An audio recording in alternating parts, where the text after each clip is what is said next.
उस हिंदूवादी चेहरे के ऊपर जो प्रधानमंत्री मोदी और अमित शाह ने पहना हुआ है, असली चेहरा तो अदानी और अंबानी का दोनों के चेहरे पर चिपका हुआ है।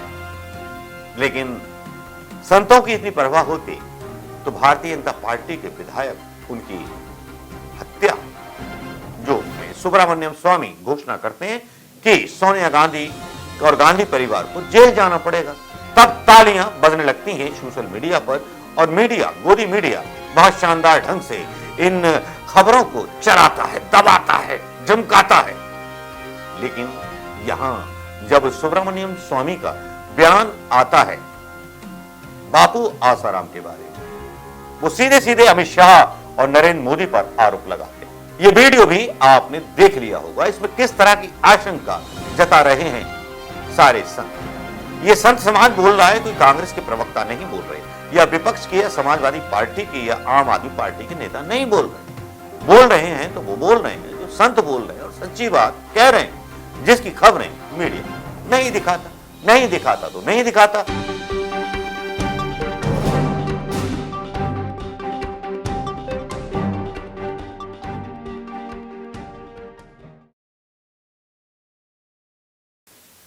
दोस्तों नमस्कार, मैं आया हूं एक बार फिर बीच में आपकी आत्मा को जगाने, आप लोगों से एक बार फिर से सवाल पूछने, उन भारतीय जनता पार्टी के भक्तों से सवाल पूछने कि कब तक हिंदू धर्म की भांग पी करके आप अपने संतों को मरवाते रहोगे, आप कब तक संतों का बेइज्जती कराते रहोगे। जी हां, भाजपा के दुरंगे, दोगले और रंग बदलने वाले गिरगिटों से आज मैं कुछ बात कर लूं तो मेरे दिल को भी तसल्ली हो जाएगी। कमेंट में उनका स्वागत है कि मेरी कुछ बातों का वो जवाब दे देंगे, चंद बातों का, तो मुझे भी लगेगा कि भाई वाकई कमाल कर दिया। सवाल करूं भी क्यों ना, सवाल जब उठते हैं भारतीय जनता पार्टी के नेताओं के खिलाफ जो एलिगेशन लगते हैं वो वाकई में गंभीर सवाल उठा देते हैं। आज हिंद आजाद था, सुभाष चंद्र बोस से मिली उस लास्ट नाम की उस प्रतिज्ञा को आपके बीच रखने आया हूं, जो सच और सच, सिर्फ सच सुनाने आया हूं। अगर आपको ये सच सच लगे तो इसकी जरूर जांच कीजिएगा, गलत लगे तो जरूर मुझे कमेंट में गालियां दीजिएगा। जी हां, आज बात करने आया हूं उस सवाल से जो सवाल जिग्नेश मेवानी से लेकर के सुब्रमण्यम स्वामी उठा रहे हैं। आज भारतीय जनता पार्टी मेरे प्रश्नों के जाल में बुरी तरह फंसने वाली है। भक्तों, अपनी पतलून संभाल करके रखिएगा, क्योंकि आपकी पतलून आज उतरने वाली है।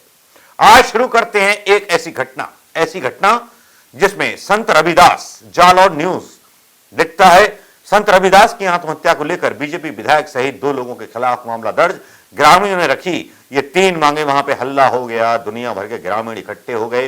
हुआ क्या था, राजस्थान में भरतपुर के बाद जालौर जिले के जसवंतपुरा क्षेत्र के राजपुरा में जमीन विवाद को लेकर एक साधु की आत्महत्या करने का मामला सामने आ रहा है, जिसके बाद क्षेत्र में तनाव की स्थिति बन गई। उसके बाद शनिवार को दूसरे दिन पोस्टमार्टम हुआ। संत रविदास के अंतिम संस्कार को लेकर प्रशासनिक अधिकारियों ने समझाइश की, संत के समर्थक अड़ गए। लंबे दौर के बाद आत्महत्या के मामले में भीनमाल विधायक पूराराम चौधरी, उनके चालक धन सिंह व बीजनाथ के विरुद्ध मामला दर्ज करवाया गया है। यहां ये बता दें कि शुक्रवार सुबह पुलिस को सूचना मिली थी कि राजपुरा के बाला हनुमान आश्रम के साधु रविदास का शव पेड़ से लटक रहा है। इस पर पुलिस व प्रशासन मौके पर पहुंचा, लेकिन लोग इस बात को लेकर अड़ गए कि आत्महत्या के लिए उकसाने वाले आरोपियों के विरुद्ध कार्रवाई की जाए। शुक्रवार दिन भर साधु का शव पेड़ से लटका रहा और देर रात को भीनमाल विधायक पूराराम चौधरी, उनके चालक धन सिंह और एक अन्य बिजनाथ के विरुद्ध आईपीसी की धारा 306 के तहत मामला दर्ज हो गया। पोस्टमार्टम को लेकर के सहमति बनी। साधु का अंतिम संस्कार आश्रम के आगे वाली आगे की जमीन पर करने दिया जाए। इसके जवाब में प्रशासन का कहना था उक्त जमीन भीनमाल विधायक की खातेदारी जमीन है, जिस कारण सहमति नहीं बन पाई है। दूसरा पॉइंट, ग्रामीणों ने मांग रखी थी कि आश्रम के पास गैर मुमकिन जमीन को आश्रम का नाम किया जाए। प्रशासन का कहना है कि यह सरकार स्तर का मामला है, उच्च स्तर से निर्णय हो पाएगा। ग्रामीणों की मांग है कि इस मामले में उकसाने का आरोप भारतीय जनता पार्टी के इन सारे कलाकारों का है। लेकिन ये मामला खुलता कब है? मामला जब खुलता है जब आता है जिग्नेश मेवानी का एक बयान सोशल मीडिया पर वायरल होने लगता है। उसके बाद पुलिस हरकत में आती है। गहरावत लगता है कि एकदम कॉमा मोड में चले जाते हैं। कामा मोड में क्या भारतीय जनता पार्टी के साथ सत्ता बनाने के लिए दोस्ती बनाना बहुत जरूरी है? क्या वाकई आवश्यकता है या नहीं? लेकिन जिग्नेश मेवानी का यह बयान आप सुन लीजिए। साथियों, 2 दिन पहले राजस्थान के जालोर में एक बालाराम आश्रम, बालाराम हनुमान जी का मंदिर, वहां पर पिछले 30-35 सालों से पूजा अर्चना करने वाले दलित समुदाय के एक महंत, उनकी 2 दिन पहले या तो हत्या कर दी गई या तो भाजपा के एक विधायक के टॉर्चर, उसकी त्रासदी के चलते, उसकी प्रताड़ना के चलते उन्होंने सुसाइड कर लिया।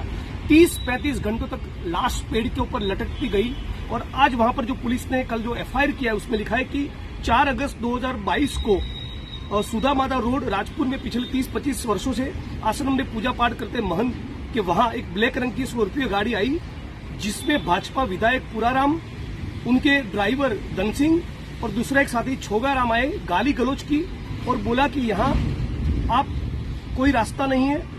माँ बहन की गालियां दी, जाति सूचक अपमानित किया और कहा कि पुलिस को बुलाकर पकड़ा दूंगा। तो महाराज जी विधायक के पैरों में गिर गए, उनको लठ मारा और फिर कुछ समय बाद जेसीबी और स्कॉर्पियो गाड़ी लेकर आए और आश्रम में आने जाने का एकमात्र रास्ता जो महाराज इसका रास्ते का इस्तेमाल करते थे, उस रास्ते को भी बंद कर दिया। तो इस प्रताड़ना के चलते, इस टॉर्चर के चलते इस महंत रविनाथ जी को सुसाइड करना पड़ा या तो उनकी हत्या हुई है। आज तक इस घटना को 72 घंटे से ज्यादा हो गया, 2-3 दिन हो गए, लेकिन किसी भी व्यक्ति की गिरफ्तारी नहीं हुई।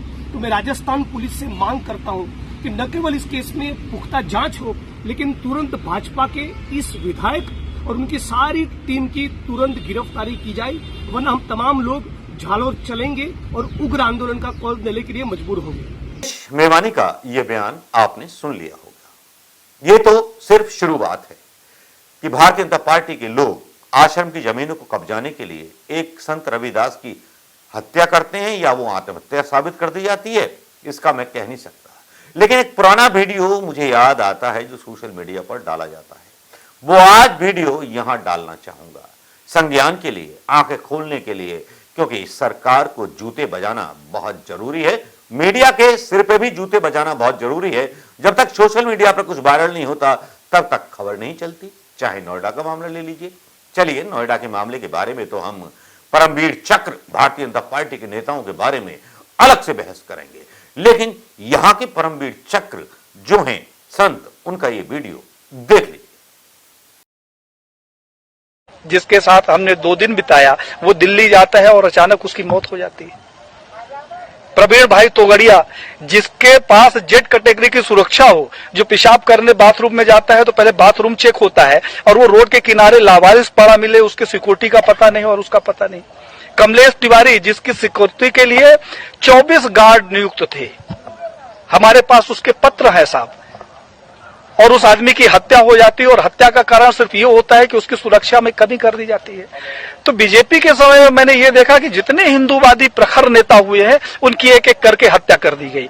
अभी 2 तारीख को हमारे पास लखनऊ से फोन आया, हिंडोला थाना कोई पड़ता है, उन्होंने कहा हिंडोला थाना से बोल रहा हूं। ये वीडियो भी आपने देख लिया होगा। इसमें किस तरह की आशंका जता रहे हैं सारे संत। ये संत समाज बोल रहा है, कोई कांग्रेस के प्रवक्ता नहीं बोल रहे, या विपक्ष की या समाजवादी पार्टी की या आम आदमी पार्टी के नेता नहीं बोल रहे। बोल रहे हैं तो वो बोल रहे हैं जो संत बोल रहे हैं और सच्ची बात कह रहे हैं, जिसकी खबरें मीडिया नहीं दिखाता। नहीं दिखाता तो नहीं दिखाता, उसका हम पिछवाड़ा या पूंछ थोड़ी उखाड़ लेंगे। लेकिन बात यहीं तक नहीं रहती, बात कुछ आगे बढ़ जाती है। बात अब थोड़ा सा नेशनल बनने वाली है। दिल थाम लीजिए, जो सच मैं बोलने वाला हूं। जी हां, नेशनल हेराल्ड के बारे में सुब्रमण्यम स्वामी घोषणा करते हैं कि सोनिया गांधी और गांधी परिवार को जेल जाना पड़ेगा। तब तालियां बजने लगती हैं सोशल मीडिया पर, और मीडिया, गोदी मीडिया बहुत शानदार ढंग से इन खबरों को चलाता है, दबाता है, झमकाता है। लेकिन यहां जब सुब्रमण्यम स्वामी का बयान आता है बापू आसाराम के बारे में, वो सीधे सीधे अमित शाह और नरेंद्र मोदी पर आरोप लगाते हैं और उनका पूरा उतार देते हैं, कच्चा चिट्ठा। और बयान में क्या लिखते हैं, ये बड़ी हैरत अंगेज चीज है। उस बयान को पढ़ के सुनाना चाहूंगा दोस्तों। उस बयान में वो सीधे से बोलते हैं कि आसाराम बापू केस में बेगुनाह संत को आजीवन कारावास होने दिया, जिसके पीछे हाथ है अमित शाह व मोदी का। बहुत सीधा सीधा आरोप लगाते हैं क्या ईडी, आईडी, सीबीआई या गोदी मीडिया या कोई जज का मतलब न्यायपालिका जो आजकल राज्यपाल की धुन में और राज्यपाल का उम्मीदवार बनने के चक्कर में लगी हुई है। पब्लिक अंधी नहीं है साहब, पब्लिक भी खाना खाती है, राशन का मिले ना मिले लेकिन खरीद के खाती है। लेकिन यहां जब ये बयान दिया जाता है सुब्रमण्यम स्वामी के द्वारा, जिसमें बोलते हैं no question of turning our backs, what Asaram Bapu as in a jail, with in a jail, forces outside Modi and Shah want him inside and insiders of the Asaram don't want him outside. It is called catch-22. उस हिंदूवादी चेहरे के ऊपर जो प्रधानमंत्री मोदी और अमित शाह ने पहना हुआ है, असली चेहरा तो अदानी और अंबानी का दोनों के चेहरे पर चिपका हुआ है।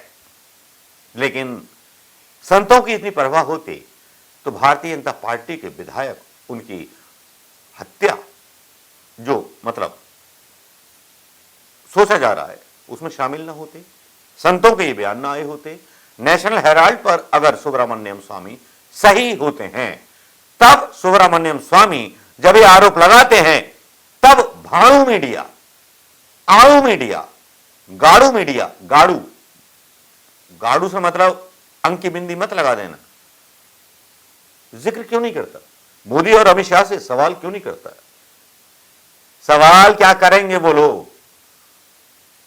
जिन्होंने चाकरी बना ली हो देश के खिलाफ झूठ फैलाने की। दोस्तों, इस वीडियो पर आप अपने कमेंट दीजिएगा। जो जानकारी मैंने आपसे शेयर की है, जो डिस्कशन आपके बीच शेयर किया है, इस पर आपके मुझे कमेंट चाहिए, इस पर मुझे आपकी राय चाहिए। कमेंट करते रहिएगा, क्योंकि अगर हम न्यूट्रल उसकी बात करते हैं तो आसाराम भी जरूरी हैं, जालोर के रविदास संत की आत्महत्या भी संदिग्ध परिस्थितियों में जरूरी है, जिग्नेश मेवानी का बयान भी जरूरी है। नमस्कार, जय हिंद दोस्तों।